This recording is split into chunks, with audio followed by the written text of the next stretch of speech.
سلام. سل کاله یوازيتوب د هسپانوي ژبې ناول دی چې جبريل ګارسيا مارکي لیکلی او ژباړه او خلاصه یې صفيه حليم کړې ده.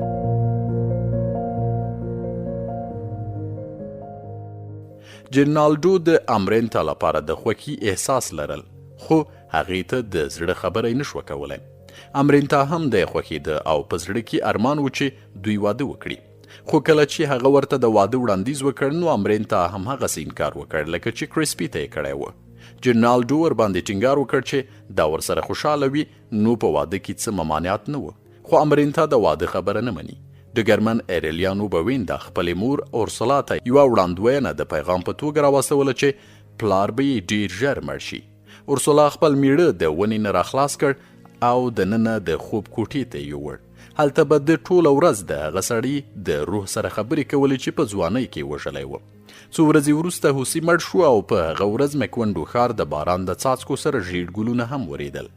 هغه وخت د ډګرمن ایریلیانو بوینده زوی ایریلیانو هوسي چې د پیلار تیرینا له خېټې زیږېدلی و د ځوانۍ سن ته ورسید. دا هلک امرین ته چې د عمه کېږي رالوی کړی و او د هغې سره ډیر د نږدېوالي احساس لري. امرین ته د هغه په احساساتو پوهه شي او ځان ترې لرې ساتي چې هلک بیلارې نشي. خو هغه ځوان دومره ناهیلی شو چې د کور پرېښودو فیصله یې وکړه. هغه وخت د پلار مکونډو ته راغلی و چې د لیبرال او د محافظه کار ګوند ترمنځ د روغې په تړون خوشحاله نه و. د غوښتل چې په نورو ملکونو کې د جنگ لپاره ولاړ شي او کله چې روانېده نو زوی هم ورسره مل شو. د آریلیانو د وتلو لپاره په مکونډو کې د خلکو حالت ښه شو او د سوکالۍ یو نوی دوره پیل شوه. دا د محافظه کار ډلې د هغه ښاروال له برکته و چې راکویل مونکادا ونومېده، خو د ډګرمن ایریلیانو بوینده نږدې ملګری نه و. د هوسي او اورسلا بوینده په کور کې په هرو څو ورځو کې یو ځوان راته او ځان به یې د ایریلیانو د زوی په توګه ورپېژنده. دوی به د مسیحیت د بپتسیمي یا په دین کې د وردننه کېدو رسم لپاره راتلل او ان تر دې چې 19 زلمي راغلل. دا ټول د ډګرمن ایریلیانو هغه اولادونه و چې د بیلابیلو سیمو د جنګونو پر وخت د جنسي اړیکو په نتیجه کې زیږېدلي و. ټول ځوانان ایریلیانو نومېدل او اورسلا په یو وړوکي کتابګوټي کې د هغوی د ځای ځاګي او د مور نوم لیکل چې کله یې زوی راشي نو پیدا یې کړي. د ډګرمن ایریلیانو سره چې کوم زوی ایریلیانو هوسي تللی و په نیکاراګوا کې د پاوز نه وتښتېد او بیرته مکونډا ته راغی. د خپل ځان سره هوډ کړی و چې د امرین ته سره به واده کوي. هغه چې کور ته راورسېد نو امرین ته پوهه شوه او خبرداری ورکړ چې د خپلې عمه سره څوک واده نشي کولی او دا ګناه وه. دا ځوان د خپل تره ارګیډیو په شان ژوند پیل کړ چې هیڅ کار به یې نه کو او د ښار جینکو سره به یې جنسي اړیکې ساتلې. بیا یوه شپه د یو پاڅون په وخت کې د یو محافظه کار عسکر لخوا ووژل شو. ډګرمن ایریلیانو بوینده بیرته راغی او مکونډو یو وار بیا د لاسته ورغی. د خپل مشر ورور ارګیډیو ځمکې چې نورو خلکو پرې خېټه اچولې وه بیرته واخیستې. اورسلا ورته مینت زاري وکړه چې د خلکو سره د نرمښت نه کار واخلي او په تیره بیا د خپل ملګري ښاروال راکویل ته چې ښه سړی و او د خلکو لپاره یې ډیر کارونه کړي وه. خو ایریلیانو ورته وویل چې په اوږدو جنګونو کې د زړه سخت شوی و.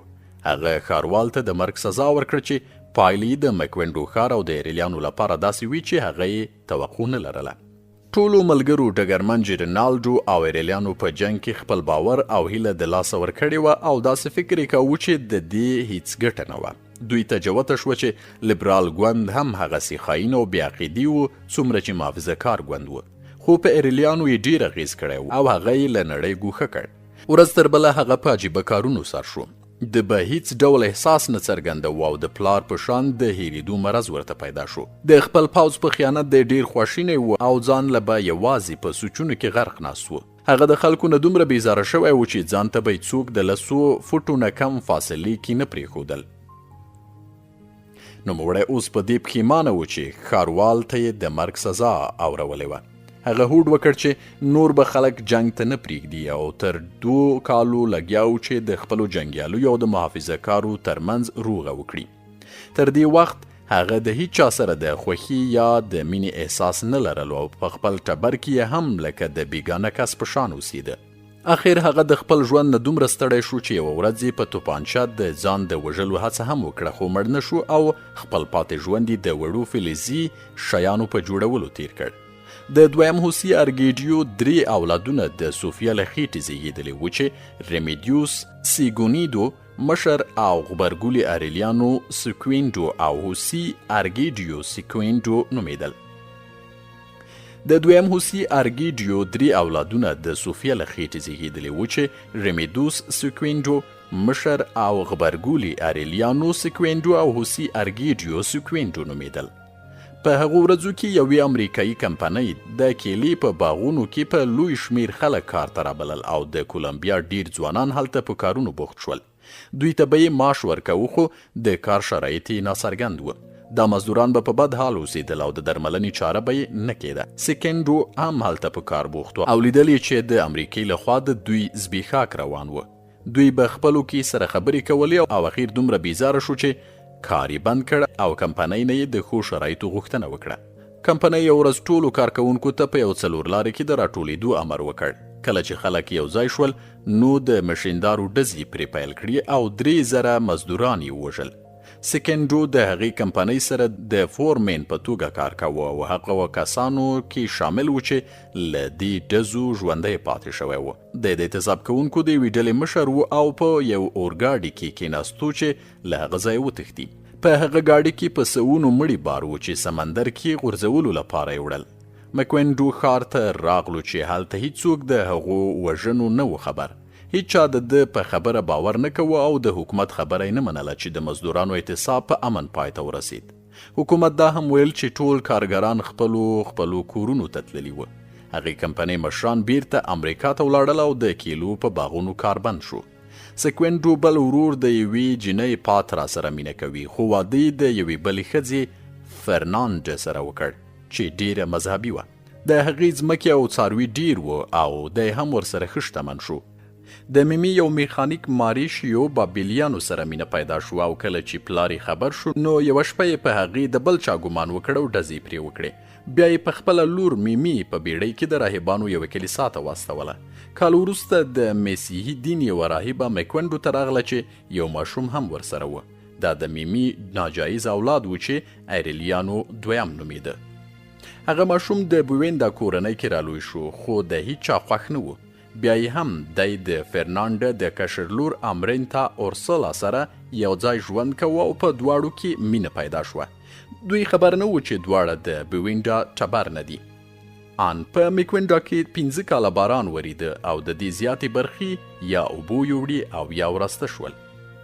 د هوسي کونډه اورسولا مړه شوه او ورپسې د میکوینډا پخواني خلک پرلپسې له نړۍ سترګې پټوي. امرینتا اورسولا بلجیم ته ولاړه او دویم ایریلیانو په کور کې یوازې پاتې شو. دریم هوسي ارګیډیو خپل ښار ته بیرته راغی او د اواره ځوانانو سره به یې ټوله ورځ له غټ ژوند تیروه. هماغوی کې یو کس د پیسو لپاره هوسي ووژل. امرینتا اورسولا د یو پیلوټ سره واده وکړ او بیرته میکوینډو ته راغله.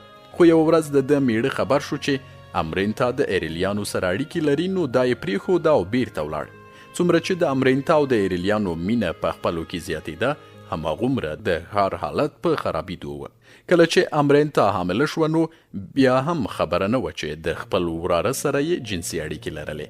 د ماشوم د زیږېدلو پر وخت امرینتا مړه شوه خو ماشوم د یو سرکوزي په شان لکۍ لرله. هغه وخت د مشرې اورسولا هغه اندېښنه رښتیا شوه چې په ټبر کې د لکۍ ماشوم ونه زیږېږي. هم له دې ویرې هغې خپل ټاټوبه پرېښی او د میکوینډو ښار یې آباد کړی و. ایریلیانو په دې دومره خواشینی شوی و چې د خپل غم د سړولو لپاره یې ډیر څه وکړل. کله چې دی د نشې حالت نه راووتل نو ورته ماشوم رایاد شو خو تر هغو چې د ماشوم راخلي هغه تورو میږیانو خوړلی و. ایریلیانو نور هیڅ نشو کولی او د نیکي په کتابونو کې یې هغه زړې صحیفې وموندلې چې ملکي داس ورته ورکړې وي او ورباندې سانسکریت ژبه لیکلې وه. هغه دا لیکنه وژباړله چې په اصل کې د بویندا ټبر تاریخ و. په دې کې د هوسي د ونې سره تړل کېدو نه نیولې تر اوسني ماشوم په اړه هر څه لیکلي و چې میږی یې خوړلی و. کله چې د هر څه ولوستل نو یوه زوروره سیلۍ راغله او ښار په دې طوفان کې ویجاړ شو. څه چې پاتې و هغه هم ورک شول. هر څه د تاریخ او د انساني دماغو نه پاک شول. داسې لکه چې هیڅ وجود یې نه لرل.